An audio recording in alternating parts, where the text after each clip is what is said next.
Četvrtu godinu Gradski trg u Šamcu poprima bajkovit praznični izgled. Desetak drvenih kućica i velika novogodišnja jelka, simbol novogodišnjih praznika. Posjetilaca manje nego prethodnih godina, uz poštovanje epidemioloških mjera. Sajam kao sajam je odlična ideja, s obzirom na uslove u kojim smo proveli proteklu godinu. Mislim da je ovo odlična ideja i da je za svaku pohvalu iz prostog razloga što su građani zatvoreni u kuću tokom cijele godine. Večeras sam došao ovdje malo sa drugarima da prošetam, da vidimo šta se nudi.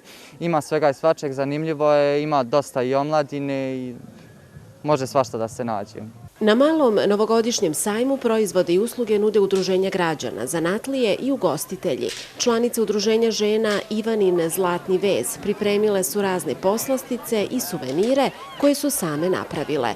Dio prihoda ide u humanitarne svrhe. Pripremili smo posne i mrsne kolače, medenjake, bakin kolač, pops, špice, novogodišnje ukrase za jelku od gipsa.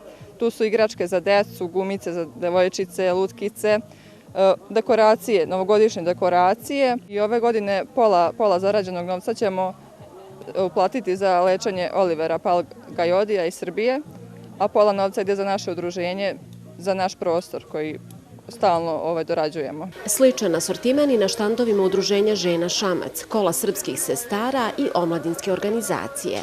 Ugostitelji su pripremili tople napitke, neizostavani štand sa pirotehničkim sredstvima, kao i kutak za praznične fotografije. Po prvi put predstavljen je poslastičarski proizvodni program, ali i prirodna kozmetika. Prvi put učestvujemo u ovoj zimskoj čaroliji u Šamcu. Radimo prirodne sapune, tonike za lice, kreme za lice i ostale druge proizvode koji su na prirodnoj bazi.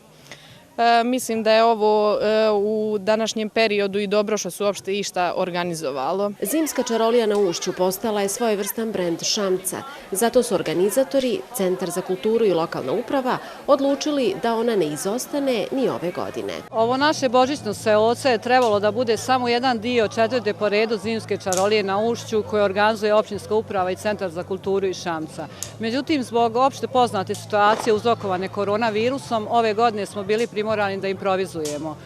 Cilj nam je bio da unesemo malo živosti i vedrine i boja u naše svakodnevno sivilo i da unesemo praznični duh u naš grad. Pozivam Šamčane da ovih 7 večeri ovdje dođu na trg, prošetaju, druže se, ali ponavljam još jedan put uz strogo poštovanje svih ovih mjera koje su donešene od strane i Republičkog štaba i da zaštitimo svoje zdravlje. Mislim da je to moguće jer ova zimska čarolija ove godine je organizovana na način da nema kulturno-umjetničkog programa, da nemamo veliku binu i da sve ono što podrazumije neko značajnije i veće grupno okupljanje bude eliminisano. Zimska čarolija na Ušću ove godine ima i humanitarni karakter. Opština Šamac se odrekla zakupnina za kućice, a izlagači dijela prihoda koji ostvare tokom trajanja manifestacije.